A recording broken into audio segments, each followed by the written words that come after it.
channel Buzz the Burden. My name is Chanchal and in today's class we are going to start a new chapter of class 11th mathematics which is complex numbers. ये आपने कभी भी पहले नहीं सुना होगा complex numbers के बारे में. आप लोगों को generally rational number, irrational number 10th class तक यही करवाए जा रहे थे, है ना. हम 11th क्लास में कॉम्प्लेक्स नंबर के बारे में स्टडी करेंगे. अभी कॉम्प्लेक्स नंबर नया कॉन्सेप्ट है तो हमें सबसे पहले इसका मतलब समझना पड़ेगा कि कॉम्प्लेक्स नंबर होते क्या है. ऐसा नहीं होना चाहिए ना कि भाई आपका सारा चैप्टर खत्म हो जाए, आपको सारे क्वेश्चंस आते हैं और आपसे पूछ लिया जाए भाई कॉम्प्लेक्स नंबर क्या होते हैं, वही आपको ना पता हो. भाई हमारी मैम ने तो बताया नहीं कॉम्प्लेक्स नंबर क्या होते हैं, इसलिए मैं नहीं चाहती कि भाई आप लोगों की बेइज्जती हो. तो भाई देखो, मैं आप लोगों को कॉम्प्लेक्स नंबर का मतलब बताती हूँ. सबसे पहले होता है क्या है कॉम्प्लेक्स नंबर ना, वो नंबर्स होते हैं जो दो पार्ट से कंसिस्ट होते हैं. क्या बोला मैंने? कॉम्प्लेक्स नंबर वो नंबर होते हैं जो दो पार्ट से कंसिस्ट होते हैं. उनमें से जो पहला पार्ट होता है वो होता है रियल नंबर का, ठीक है ना, रियल पार्ट जिसे हम कहते हैं. और एक होता है हमारे पास इमेजिनरी पार्ट, ठीक है, यानी कि इमेजिनरी नंबर्स. अब आपने रियल नंबर्स में क्या सुना होगा, एक तो रैशनल और एक इरेशनल. यानी कि एक तो जो p बाई क्यू की फॉर्म में लिखे जा सकते हैं रैशनल, जहाँ पे q is not equal to 0, और दूसरा रूट में. पर ये है इरेशनल नंबर. लेकिन आपको सिखाया जाता था इरेशनल नंबर के केस में कि रूट में कभी भी नेगेटिव नहीं आना चाहिए, यानी कि ये हमेशा पॉजिटिव होना चाहिए, कभी भी ये नहीं होना चाहिए नेगेटिव, है ना. तो ये थे पॉजिटिव नंबर. और इसमें एक और का एडिशन होगा. ये जो है ना, ये दोनों, ये है रैशनल और इरेशनल. इन्हें क्या कहा जाता है? रियल नंबर कहा जाता है, जो कि इसका रियल नंबर का पार्ट बनेगा. अभी जो कॉम्प्लेक्स नंबर बताऊंगी मैं, ठीक है. दूसरी चीज इमेजिनरी पार्ट कौन सा होता है, जो कि इमेजिनरी नंबर्स होते हैं. इमेजिनरी नंबर कौन से होते हैं? जो रूट में नेगेटिव होते हैं. क्या होते हैं? रूट में नेगेटिव. यानी कि k/0 या k कोई भी कांस्टेंट है, मतलब कोई भी नंबर हो सकता है. इस नंबर को छोड़ के जितने भी नंबर होते हैं वो क्या होते हैं? कॉम्प्लेक्स नंबर्स होते हैं. क्योंकि k/0 क्या होता है? ये इनफाइनाइट होता है ना, क्योंकि जिसके नीचे भी 0 आ जाएगा वो डिवाइड में 0 आ जाएगा, तो क्या हो जाएगा? वो आप लोगों का इनफाइनाइट नंबर हो जाएगा. तो ये हो गया आपके जो रियल पार्ट है कॉम्प्लेक्स नंबर का. और एक आपका होता है इमेजिनरी पार्ट, जो कि क्या होता है? रूट में नेगेटिव होता है. तो हमारे पास क्या फॉर्म बनी कॉम्प्लेक्स नंबर की, जिसे आप लोग पढ़ते हो क्वाड्रेटिक इक्वेशन एक होती है, लीनियर इक्वेशन होती है ना. हर एक इक्वेशन की एक फॉर्म होती है. इसी तरह से कॉम्प्लेक्स नंबर की भी एक फॉर्म होती है, जो होती है यहाँ स्मॉल z जो है किसको डिनोट करता है? कॉम्प्लेक्स नंबर को. जैसे n, कैपिटल N किसको डिनोट करता है? नेचुरल नंबर्स को डिनोट करता है ना. इसे r जो है वो रियल नंबर्स को डिनोट करता है. इसी तरह से जो ये z है ये कॉम्प्लेक्स नंबर को डिनोट करता है. इक्वल टू में क्या होता है? a plus iota. ये जो i लिखा है इसको हम कैसे रीड करते हैं? आयोटा b, ठीक है. तो यहाँ पे जो ये a होता है ना, ये हमारे पास क्या होता है? रियल पार्ट, यानी कि कोई भी रियल नंबर हो सकता है. और ये जो b होता है ये हमारे पास इमेजिनरी नंबर होता है ना, जो मैंने अभी बताया. अब ये आयोटा कहाँ से आएगा? Imaginary number. अब ये आयोटा कहाँ से आएगा? जैसे मैंने बोला रूट में जो भी नेगेटिव होगा, माइनस, है ना. -7 ले लो फॉर एग्जाम्पल. अब इस -7 को, रूट -7 को, और आप कैसे लिख सकते हो? रूट -1 इंटू 7 ऐसे लिख सकते हो. और जो ये रूट में -1 है ना, इसको हम कहते हैं आयोटा. ये किसकी वैल्यू होती है? आयोटा की वैल्यू होती है. तो हम इसको क्या लिख देते हैं? जहाँ पे भी रूट में नेगेटिव -1 होगा उसको हम लिख सकते हैं आयोटा. और ये √7 आ जाएगा, ठीक है. ये क्या आ जाएगा? √7 आ जाएगा. तो ये था हमारा कॉम्प्लेक्स नंबर की जो फॉर्म होती है. अब जो कॉम्प्लेक्स नंबर होते हैं ना, उनकी 2 फॉर्म्स होती हैं. ये जो हमने पढ़ी ये थी इसकी स्टैंडर्ड फॉर्म. क्या थी इसकी? Standard form. तो 2 फॉर्म होती है. पहली है स्टैंडर्ड फॉर्म, जो कि क्या होती है? z = a plus iota b. और दूसरी जो फॉर्म होती है वो होती है इसकी पोलर फॉर्म. अब ये पोलर फॉर्म क्या होता है? देखो पोलर फॉर्म कैसे लिखते हैं? z = r.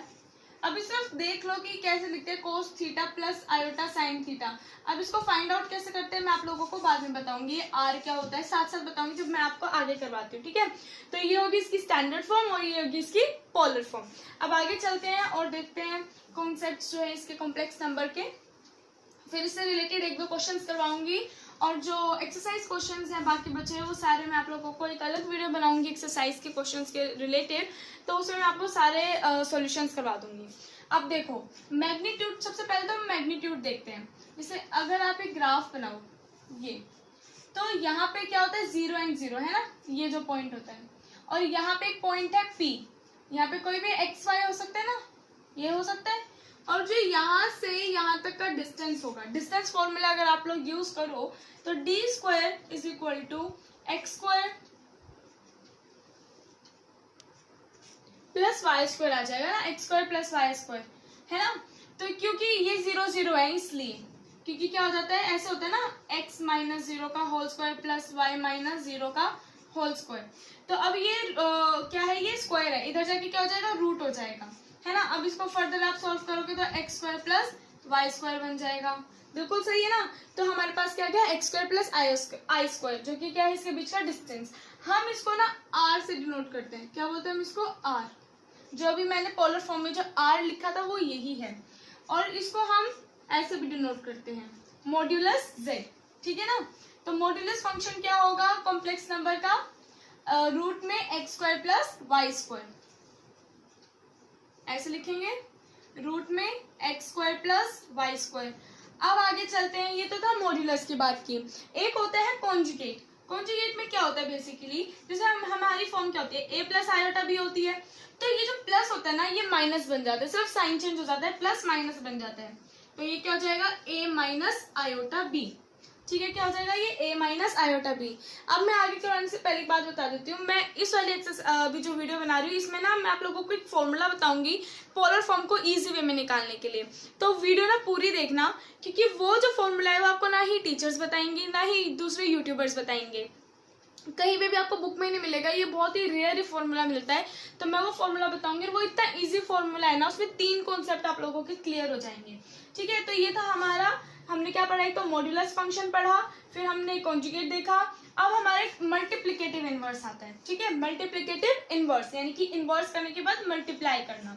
तो ये देखो, उसका पहले फॉर्मूला देख लो, ये क्या है, मॉड्यूलस फंक्शन, इसको लिख लो। अगली वीडियो में ये जो नोट्स है वो निकाल के रखना, अच्छे से समझ में आ जाएगा। ये क्या है, ये है conjugate, conjugate of a complex number, ठीक है। अब हम देखते हैं मल्टीप्लिकेटिव इनवर्स के बारे में।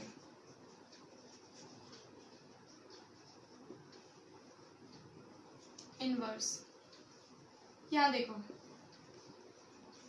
इसको हम इनवर्स को ऐसे लिखते हैं, हमेशा माइनस पावर में -1 लिखते हैं, ठीक है, इनवर्स का ऐसे लिखते हैं। फिर आगे देखो फॉर्मूला, और इसको हम कॉन्जुगेट जो लिखते हैं ना, हम इसको ऐसे डिनोट करते हैं, ऊपर बार लगा देते हैं, ठीक है। तो कॉन्जुगेट डिवाइडेड बाय मैग्नीट्यूड का होल, मैग्नीट्यूड का वो सॉरी मॉड्यूलस का होल स्क्वायर। तो यानी कि क्या हो जाएगा, a minus iota b divided by root में x square plus y square और उसका होल स्क्वायर, ठीक है, समझ में आया ना। तो अब आगे देख लेते हैं इसको करके, यहाँ एक्स स्क्वायर और वाई स्क्वायर की जगह आप ए स्क्वायर और बी स्क्वायर लिख लो, ठीक है, क्योंकि ये ए और बी है ना ऊपर बी, इसलिए। अब मैं इसका प्रूफ दिखाती हूँ मल्टीप्लिकेटिव इनवर्स का। अब देखते हैं इसका प्रूफ। हमें क्या प्रूफ करना है, to prove that multiplicative inverse का फॉर्मूला क्या होगा, कॉन्जुगेट डिवाइडेड बाय मॉड्यूलस का होल स्क्वायर। अब यहाँ देखो प्रूफ में हमारे पास एक नंबर है z equal to a plus iota b, यही है। अब इसका क्या कर दो, आप पहले इनवर्स कर दो। आपने इनवर्स किया तो आपके पास आ गया 1 divided by a plus iota b. अब देखो, आपने अपनी पिछली क्लासेस में 10th क्लास तक आपने क्या पढ़ा होगा कि अगर हमें मान लोगे √2 1 डिवाइडेड बाय √2 हो और इसको रैशनलाइज करना है, तो हम क्या करते हैं, √2 से मल्टीप्लाई और √2 से ही डिवाइड कर देते हैं, जिससे क्या जाता है √2 डिवाइडेड बाय 2। और अगर हमें दे रखा हो मान लो 3 माइनस √2, तो हम क्या करते हैं 3 प्लस √2 डिवाइडेड बाय 3 प्लस √2 कर देते हैं। उससे क्या फॉर्मूला बन जाता है हमारे पास, a minus b a plus b की आइडेंटिटी बन जाती है, जो कि क्या होती है a square minus b square. अब एक बात बताओ कि ये हमेशा माइनस का प्लस ही क्यों करते हैं, ये क्यों नहीं करते कि 3 माइनस √2 को ही मल्टीप्लाई करते और डिवाइड कर दे, ऐसे क्यों करते हैं कि साइन चेंज करके मल्टीप्लाई और डिवाइड करते हैं। वो ऐसा इसलिए करते हैं ताकि हमारे पास ये आइडेंटिटी बने और हमारे पास जो 2 नंबर बचे उनका स्क्वायर हो, ठीक है। स्क्वायर से क्या होगा, जो स्क्वायर रूट होगा वो कैंसिल आउट हो जाएगा, जैसे ऐसे होता है ना, स्क्वायर, तो ये क्या बच जाएगा, k बच जाएगा, है ना। तो किस लिए हम ये ऐसे करते हैं, ताकि जो रूट है वो हट जाए, इसलिए हम हमेशा साइन चेंज करके लगाते हैं। तो इसी तरह से हम यहाँ पे भी करेंगे, जैसे ये a प्लस आयोटा b है ना, डिवाइड में, तो हम क्या करेंगे, न्यूमरेटर को भी और डिनोमिनेटर को भी मल्टीप्लाई करेंगे a माइनस आयोटा b से, a माइनस आयोटा b से, ये हो जाएगा। अब उसके आगे ध्यान से देखना है सब कुछ, z इनवर्स है। अब ये a माइनस आयोटा b ऊपर बन गया, और ये बन गई identity a plus iota b, a minus iota b की। ये आयोटा b जो है ये जो a है इसको x मान लो, और ये जो आयोटा b है इसको y मान लो। तो आइडेंटिटी क्या बन गई, x minus y, x plus y, है ना, जो कि क्या हो जाएगा, x square minus y square. तो एक्स स्क्वायर यानी कि x क्या है, यहाँ पे a है, तो a का स्क्वायर हो जाएगा माइनस y, हमने क्या लेट किया था, आयोटा b, तो minus iota square b square. और एक चीज और मैं आप लोगों को बता देती हूँ, आयोटा की ना कुछ वैल्यूज होती हैं, उनको भी आप नोट डाउन कर लो इधर ही। फर्स्ट होती है आयोटा की जो वैल्यू होती है रूट में -1 होती है। सेकंड, जो आयोटा स्क्वायर होता है वो क्या होता है, -1 होता है। कैसे, रूट -1 इंटू रूट -1, यानी कि रूट -1 का होल स्क्वायर हो जाएगा। देखो ये हो जाएगा ना रूट -1 का होल स्क्वायर, तो इससे कैंसिल आउट हो जाएगा, तो -1 बच जाएगा। तो आयोटा स्क्वायर की क्या वैल्यू होती है, -1। थर्ड, आयोटा क्यूब की क्या वैल्यू होती है, माइनस आयोटा। अभी माइनस आयोटा कहाँ से आया, देखो आयोटा स्क्वायर इंटू आयोटा लिख सकते हो, और आयोटा स्क्वायर की वैल्यू क्या बताया मैंने भी, -1 इंटू आयोटा, तो क्या आ जाएगा, माइनस आयोटा आ जाएगा, आ गई वैल्यू। और जो फोर्थ इसकी जो वैल्यू है वो है कि आयोटा पावर 4, आयोटा की पावर 4, जो कि क्या होता है 1, क्योंकि iota square into iota square लिख सकते हैं हम इसको, और आयोटा स्क्वायर की वैल्यू -1 इंटू -1 क्या होता है, +1 होता है, तो ये आ गया। तो ये वैल्यूज आपको लिखनी पड़ेंगी। तो जहां पे भी iota square, iota cube, iota की पावर 4 आ जाए, तो आप क्या करोगे, ये वैल्यूज पुट कर दोगे, और जहां कहीं भी रूट में -1 आ जाए तो आयोटा लिखोगे। ध्यान से सुनो, अगर ये कहीं लिखा आ जाए तो आप ये वैल्यूज लिखोगे, और अगर ये कहीं लिखा आ जाए तो आप ये वैल्यू लिखोगे, क्योंकि कॉम्प्लेक्स नंबर में आयोटा जो होता है वो कंपल्सरी होता है, इसलिए। अब यहाँ देखो a माइनस आयोटा b है, और हमने आयोटा स्क्वायर की वैल्यू क्या देखी अभी, -1 है, तो ये भी माइनस है, तो माइनस माइनस क्या हो जाएगा, प्लस हो जाएगा। तो ये हो गया a square plus b square, ये बच गया हमारे पास। अब आगे देखो, आगे क्या करते हैं हम, इसको देखो ऐसे लिख सकते हैं, अगर मान लो कि आपको x दे रखा है, तो आप रूट होल स्क्वायर लिख सकते हो, क्योंकि इससे तो ये कैंसिल हो जाएगा, क्या बच जाएगा, x बच जाएगा। यानी कि हम इसको x कैसे लिख सकते हैं, हम इसको, इस x को हम ऐसे भी लिख सकते हैं, रूट में x स्क्वायर होल स्क्वायर ऐसे लिख सकते हैं। तो इसी तरह से हम इसको भी इधर लिखेंगे, हम क्या कर देंगे इसको, a माइनस आयोटा भी है ना, रूट में a square plus b square का होल स्क्वायर कर देंगे, ठीक है। और अभी मैंने आपको बताया a माइनस आयोटा b क्या होता है, कॉन्जुगेट डिवाइडेड बाय, और अभी मैंने मॉड्यूलस बताया क्या होता है, ये था ना फॉर्मूला। हो गया सॉल्व आप लोगों का क्वेश्चन, मतलब प्रूफ हो गया कि मल्टीप्लिकेटिव इनवर्स का फॉर्मूला यही होता है। अब आगे देखते हैं हम अपना और कॉन्सेप्ट्स इसके।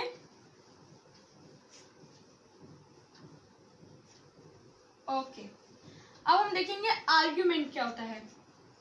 अगर आप लोगों को थोड़ा सा भी ध्यान हो ट्रिग्नोमेट्री, तो उसे देखते हैं, आर्ग्यूमेंट ऑफ कॉम्प्लेक्स नंबर, मैं ऐसे डिनोट कर रही हूँ बस, ठीक है। तो अब सबसे पहली बात कि अगर देखो, अगर हम इसको ऐसे बनाते हैं, अगर ये देखो मैंने ऐसे बताया था ना आप लोगों को, यहाँ पे एक P पॉइंट है x एंड y, और ये क्या है 0 0, ये जो एंगल होता है ना, इस एंगल को हम कहते हैं थीटा। क्या कहते हैं इस एंगल को, हम लोग थीटा कहते हैं। और ये मैंने बताया था ये क्या होता है, r होता है, और इसको हम z से भी डिनोट करते हैं, इसी को ही r को, ठीक है ना, r को ही हम z से भी डिनोट करते हैं, ठीक है। तो ये क्या एंगल होता है, ये होता है थीटा एंगल। अब यहाँ देखो, अगर क्वाड्रेंट, ये जो होता है ना, ये फर्स्ट क्वाड्रेंट कैसे होते हैं, ये देखो, अगर एंगल फर्स्ट क्वाड्रेंट में लाई करेगा, फर्स्ट क्वाड्रेंट में लाई करेगा, अभी सिर्फ सुन लो, सब अच्छे से समझाऊंगी, माइनस प्लस, माइनस माइनस और प्लस माइनस, अब ये देखो, ये है हमारा फर्स्ट क्वाड्रेंट, ये हमारा सेकंड क्वाड्रेंट, ये हमारा थर्ड क्वाड्रेंट और ये हमारा फोर्थ क्वाड्रेंट। ठीक है, अगर थीटा फर्स्ट क्वाड्रेंट में लाई करेगा तो क्या होगा कि आर्ग्यूमेंट जो होगा ना हमारा, आर्ग्यूमेंट वो क्या हो जाएगा, थीटा। क्या हो जाएगा वो, थीटा। अभी क्वेश्चन करवाऊंगी ना, उसमें अच्छे से समझ में आएगा आप लोगों को। अब ये देखो, सेकंड क्वाड्रेंट अगर माइनस प्लस है, ठीक है, तो क्या होगा, ये हो जाएगा पाई माइनस थीटा। अभी देखो बस, ठीक है, थर्ड माइनस माइनस है तो माइनस पाई माइनस थीटा हो जाएगा। ठीक है, और फोर्थ अगर ये प्लस माइनस है तो क्या हो जाएगा, टू पाई माइनस थीटा या फिर माइनस थीटा।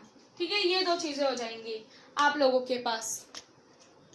और किन किन जगहों पे ना यहाँ पाई प्लस थीटा भी हो जाएगा।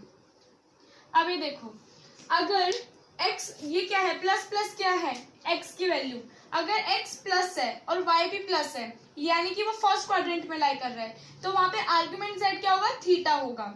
अगर माइनस प्लस है, यानी कि x की वैल्यू माइनस में आ रही है और y की वैल्यू प्लस में आ रही है, तो वो केस, उस केस में क्या हो जाएगा, ये सेकंड क्वाड्रेंट हो जाएगा। तो वहां पे आर्ग्यूमेंट ऑफ कॉम्प्लेक्स नंबर क्या होगा, पाई माइनस थीटा हो जाएगा। ऐसे ही अगर थर्ड क्वाड्रेंट है तो वहां पे माइनस पाई माइनस थीटा, और अगर फोर्थ क्वाड्रेंट है तो टू पाई माइनस थीटा या फिर माइनस थीटा। अब यहाँ पे थीटा चाहिए हमें, है ना, थीटा, जब भी तो हम यहाँ पे थीटा की वैल्यू पुट करेंगे। थीटा की वैल्यू कहाँ से निकालेंगे, यहाँ से निकालेंगे। ये हम लिखेंगे tan theta is equal to y upon x. क्या लिखेंगे, theta is equal to y upon x, mod में। ठीक है, ताकि पॉजिटिव वैल्यू आए। तो यहाँ से थीटा आप लोग देख सकते हो क्या आ जाएगा, tan inverse y upon x. यहाँ से आप लोगों के पास आ जाएगा थीटा, और उस थीटा को आप यहाँ पे पुट करोगे। ये जो थीटा दे रखे हैं ना, इन वैल्यूज में थीटा की वैल्यू को आप पुट कर दोगे। अब मैं जो पोलर फॉर्म मैंने आप लोगों को बताई दी है, ठीक है, तो अभी एक क्वेश्चन करवा देती हूँ, उससे आप लोगों को ये सब कुछ क्लियर हो जाएगा कि आर्गुमेंट ऑफ जेड कैसे निकालना है, थीटा कैसे निकालना है, फिर पोलर फॉर्म कैसे निकालना है, वो सब कुछ आप लोगों को क्लियर हो जाएगा। उससे पहले ना इसको नोट डाउन कर लो वीडियो को पॉज करके। अब शुरू करते हैं अपना एक क्वेश्चन। फॉर एग्जाम्पल कि हम लोग 5.2 का क्वेश्चन नंबर फर्स्ट और थर्ड क्वेश्चन करेंगे, ताकि आप लोगों को अच्छे से समझ में आ जाए। अच्छा, क्वेश्चंस करवाने से पहले ना आप लोगों का एक फॉर्मूला और रह गया, पहले मैं आप लोगों को वो बता देती हूँ, फिर उसके बाद हम देखते हैं अपने एक्सरसाइज क्वेश्चंस। ठीक है, तो कौन सा फॉर्मूला है, कोई बता सकता है क्या? वो है क्वाड्रेटिक इक्वेशंस का, क्वाड्रेटिक इक्वेशंस। गाइस राइटिंग के लिए ना मुझे माफ कर देना, ठीक है, इतनी अच्छी राइटिंग नहीं है मेरी। ओके, अब देखते हैं, मान लो कि आपको कोई भी इक्वेशन दे रखी है, ax² plus bx plus c equal to 0। ठीक है, इस क्लास में सिर्फ मैं आपको कॉन्सेप्ट समझा रही हूँ, ठीक है, और अगली क्लास में आपको एक्सरसाइज क्वेश्चंस करवाऊंगी। ठीक है, अब ये देखो, इधर ये आपको कोई भी क्वाड्रेटिक इक्वेशन दे रखी है। अब आप लोगों ने क्वाड्रेटिक फॉर्मूला पढ़ा होगा क्लास 10th में, जो कि क्या कहता है कि आपको अगर x की वैल्यू निकालनी है तो minus b plus minus root में b² minus 4ac divided by 2a। ये फॉर्मूला है, बिल्कुल है। अब हमें क्या करना है, इस वाली इक्वेशन को आयोटा फॉर्म में कन्वर्ट करना है। क्वेश्चन आपको बोलेगा कि इसको सॉल्व करो। सॉल्व करो मतलब आप लोगों को जो है वो एक इक्वेशन बनानी है, किसकी, कॉम्प्लेक्स नंबर की। ठीक है, जिसमें आयोटा है, क्योंकि कॉम्प्लेक्स नंबर में आयोटा नहीं आएगा जब तक इक्वेशन नहीं बनेगी। अब देखते हैं इसको कैसे करें। हमें माइनस बी प्लस माइनस, हमें क्या चाहिए, रूट में नेगेटिव चाहिए, जब भी तो हमारे पास आयोटा आएगा, क्योंकि रूट में नेगेटिव नहीं होगा तो आयोटा कहाँ से मिलेगा। ओके, अब हमें इसको, रूट हमारे पास ये है, नेगेटिव कैसे बनाए इसको, हम क्या करते हैं, हम ना माइनस कॉमन ले लेते हैं। अगर माइनस कॉमन लेंगे तो ये 4ac माइनस b² बच जाएगा, बिल्कुल बच जाएगा, डिवाइडेड बाय 2a।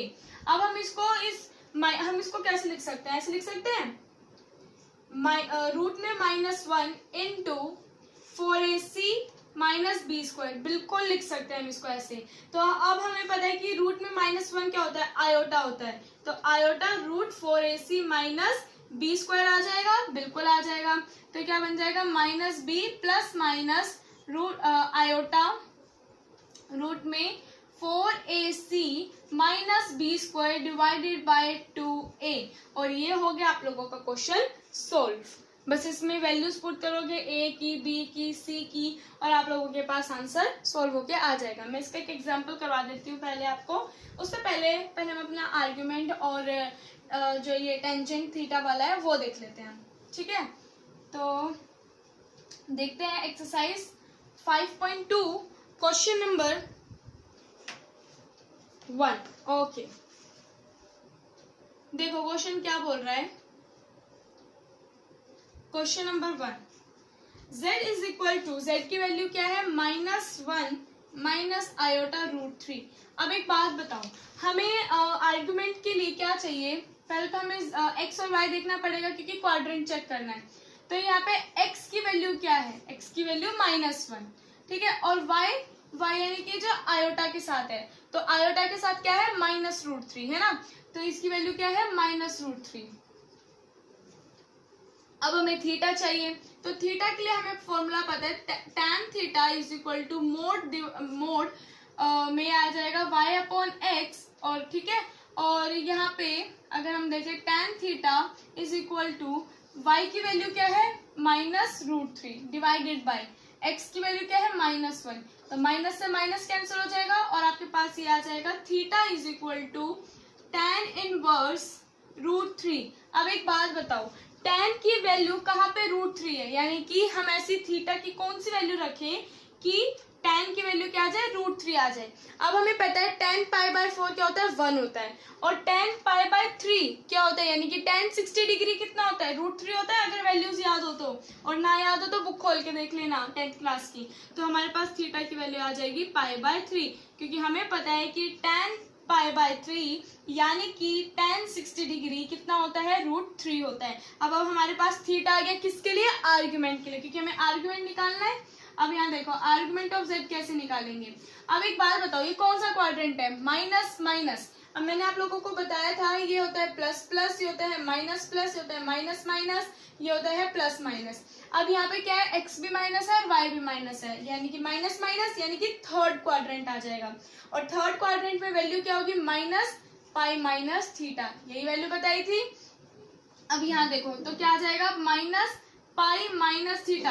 अब थीटा की वैल्यू कितनी है, π/3 है, तो π/3 आ जाएगा। अगर आप लोग इसको कैंसिल आउट करो तो -2π/3 आ जाएगा आप लोगों के पास आंसर। अब क्वेश्चन ने आप लोगों को कहा था कि एक तो आपको आर्ग्यूमेंट z निकालना है और दूसरी चीज आपको क्या निकालनी है, मॉड्यूलस निकालना है ना। तो अब हमें मॉड्यूलस का फॉर्मूला भी हमें मालूम है, क्या था मॉड्यूलस का formula, z is equal to root में x² प्लस y², यही फॉर्मूला था।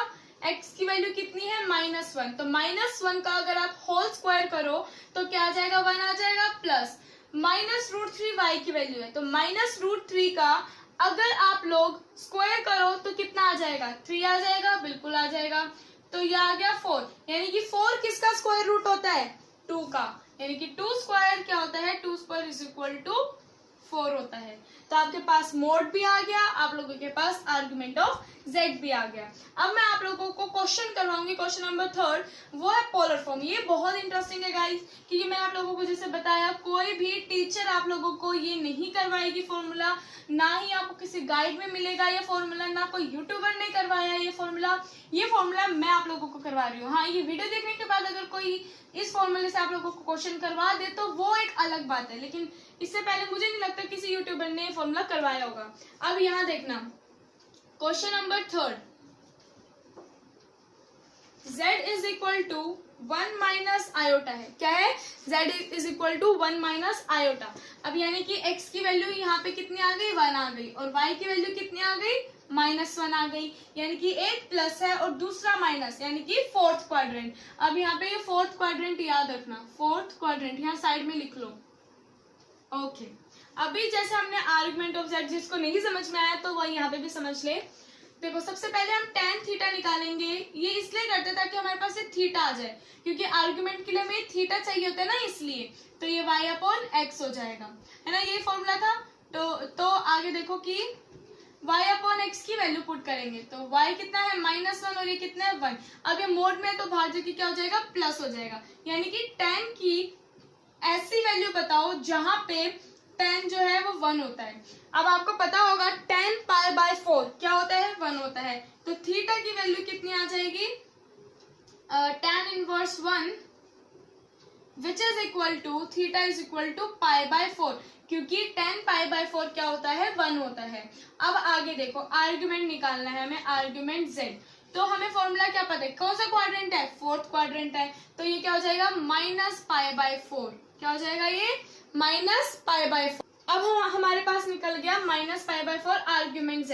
अब यहाँ पे एक चीज और निकाल लेते हैं जो है हमारा r, क्योंकि हमें पोलर फॉर्म के लिए r चाहिए, और वो क्या होता है, कुछ नहीं बल्कि मोड में आ जाता है, which is equal to root में x square plus y square. अब यहाँ पे x की वैल्यू कितनी है, 1 है, तो 1 का स्क्वायर तो 1 ही होता है, प्लस माइनस 1 का होल स्क्वायर क्या होगा, 1 होगा, यानी कि रूट 2 आ गया। अब हमें पोलर फॉर्म क्या पता है, पोलर फॉर्म क्या होती है, z is equal to r cos theta plus iota sine theta, यही होती है और कुछ नहीं होता। हमारे पास r की वैल्यू है, हमारे पास है थीटा आर्ग्यूमेंट z का। यहाँ थीटा आप ये नहीं लोगे, यहाँ कौन सा थीटा लोगे, ये आर्ग्यूमेंट z का, इसलिए मैंने ये निकाला था। ठीक है, हमारे पास अब क्या करना है, बस वैल्यू पुट करनी है। r की वैल्यू कितनी है, रूट 2 है। ओके, और cos थीटा यानी कि थीटा क्या है यहाँ पे, माइनस पाई बाय 4, तो cos माइनस पाई बाय 4, इसमें बड़ा ब्रैकेट लगा लेते, ठीक है, plus iota sine theta minus pi by 4। और अगर आप बुक में पीछे चेक करो तो बिल्कुल यही आंसर आएगा। ठीक है, क्या आएगा, यही आंसर आएगा। और अगर आपको ये फॉर्मूला अच्छा लगे ना तो अपने फ्रेंड्स में भी ये शेयर करना, ताकि उनका भी भला हो। ठीक है, उनको भी बताना कि एक दीदी है वो बड़े इजी तरीके से हमें क्वेश्चंस करवाती है। ठीक है ना, तो ये वीडियो ना शेयर कर देना ज्यादा से ज्यादा लोगों में, अगर आप लोगों को फॉर्मूला पसंद आया है। क्योंकि गाइस जो आप लोगों को बुक में फॉर्मूला दे रखा, जो टीचर्स करवाती ना, वो मेरे अकॉर्डिंग बहुत ही डिफिकल्ट है। क्योंकि यार इतना सिंपल ही तो करना है, आर्ग्यूमेंट जेड तक तो हमें पता ही है, पोलर फॉर्म में क्या करना है, बस इसकी वैल्यूज ही तो पुट करनी है, कितना सिंपल है। उसमें आप लोगों को पता नहीं क्या क्या कैलकुलेशन मिस्टेक हो जाएंगी। मैं अपने पेपर में ना इसी तरह से सॉल्व करके आती थी और टीचर मेरा 1 नंबर भी नहीं काटती थी। ठीक है ना, अब मैं आप लोगों को एक क्वेश्चन करवा देती हूँ, किसके लिए, ताकि आप लोगों को क्वाड्रेटिक इक्वेशन वाला जो है ना वो समझ में आ जाए। ठीक है, तो बस उसके बाद हम ये जितना भी कॉन्सेप्ट से रिलेटेड वो सारे के सारे खत्म हो जाएंगे। फिर अगले वीडियो में एक्सरसाइजेस के बारे में बात करेंगे। ओके, क्वेश्चन नंबर एक्सरसाइज 5.3 का, एक्सरसाइज 5.3 का अगर आप क्वेश्चन नंबर 1 देखो, x square plus 3 is equal to 0 है। तो यहाँ पे आप क्या लिख सकते हो कि x की value minus b plus minus root में 4ac माइनस बी स्क्वायर है ना, आयोटा। यही फॉर्मूला भी बताया था मैंने, यार रुको ऐसे मत लिखो इसको, चलो ऐसे कर लो आप लोग डायरेक्टली कि रूट में b square minus 4ac divided by 2a। अब मैंने क्या बताया था, रूट में से क्या कॉमन ले लेना, माइनस कॉमन ले लेना। अब यहाँ पे a b और c क्या है, अगर आप देखो क्वाड्रेटिक इक्वेशन का फॉर्म क्या होती है, ये होती है ना। अब यहाँ पे एक्स स्क्वायर का कोफिशिएंट क्या है, 1 है, तो a की वैल्यू क्या आ जाएगी, 1 आ जाएगी। b की वैल्यू क्या है, यहाँ पे x है कहीं पे नहीं है, तो b की वैल्यू क्या है, 0। c कांस्टेंट क्या है, 3 है। तो अब इसको आगे फर्दर सॉल्व करेंगे तो माइनस 0 प्लस माइनस रूट में 0 माइनस 4ac यानी कि माइनस 12, 2a कितना है, 1 है, तो यानी कि प्लस माइनस रूट में माइनस 12 डिवाइडेड बाय 2। ठीक है ना, इतना हो गया। अब इसको आप अगर फर्दर सॉल्व करो तो ये आ जाएगा आप लोगों के पास प्लस माइनस। अब इसको देखो आप लोग ऐसे लिख सकते हो, -1 इंटू रूट 12 लिख सकते हो कि नहीं लिख सकते हो, ध्यान से देखो, -1 रूट -1 इंटू रूट 12। ठीक है, तो अब इसको आप क्या लिख सकते हो, रूट 12 को अगर आप देखो ऐसे लिख सकते हो 6 इंटू 2 और इसको आप फर्दर क्या लिख सकते हो, 3 इंटू 2 इंटू 2, यानी कि इसका पेयर बन गया। तो ये क्या हो जाएगा, 2 रूट 3, यही हो जाएगा। अब यहाँ देखो प्लस माइनस रूट -1 को हम क्या लिख सकते हैं, आयोटा लिख सकते हैं ना, और इसको हम लिख सकते हैं 2 रूट 3। अभी अभी बताया ना 2 रूट 3 डिवाइडेड बाई 2, तो 2 से 2 कैंसिल हो जाएगा, तो ये आ गया प्लस माइनस रूट 3 आयोटा। ये आप लोगों का आ गया आंसर। अब आप इसको फर्दर ऐसे लिख सकते हो, अगर भाई आपको a प्लस आयोटा b की फॉर्म में लिखना है, ठीक है, तो आप लोग इसको लिख सकते हो। देखते हैं, पहले लिखना है, चलो लिख ही देते हैं। तो आप इसको कैसे लिख सकते हो, तो 0 प्लस माइनस रूट में 3 आयोटा। ठीक है, ये लिख सकते हो। ये आप लोगों का क्वेश्चन सॉल्व हो गया। ठीक है, बाकी आप लोगों को लिखने की जरूरत तो है नहीं, इसको रहने दो, ऐसे रहने दो। ठीक है, तो ये कंप्लीट हो गया। तो क्वाड्रेटिक इक्वेशन का भी हमने करवा दिया, और ये जो भी आपका मॉड्यूलस, कॉन्जुगेट, यानी कि जितने भी कॉन्सेप्ट कॉम्प्लेक्स नंबर के थे वो सब मैंने आप लोगों को करवा दिए हैं। तो सबसे इम्पोर्टेंट काम आप लोगों को सबसे पहले क्या करना है, ये जितना सब कुछ मैंने करवाया ना वो सब कुछ रिवाइज करना है, क्योंकि अगली जो वीडियो में आपको एक्सरसाइजेस करवाऊंगी उसमें सारे कॉन्सेप्ट्स यूज होंगे, तो आप लोगों को ये सारे अच्छे से आने चाहिए, सबसे पहली बात। दूसरी बात, सबसे इम्पोर्टेंट काम आप लोगों को जो करना है, कि मैंने देखो इस वीडियो में कितनी अच्छी चीज बताई ना आज आप लोगों को पोलर फॉर्म निकालने का, तो आप लोगों को इस वीडियो को क्या करना है, लाइक करना है, शेयर करना है, मेरे चैनल को सब्सक्राइब करना है, और बेल आइकन को प्रेस करना बिल्कुल भी मत भूलना, क्योंकि इससे आपको मेरे लेटेस्ट वीडियोस का नोटिफिकेशंस मिलते रहेंगे। तो मिलते हैं अगली वीडियो में नई क्लास, नए चैप्टर के साथ। तो तब तक के लिए बाय बाय फ्रेंड्स।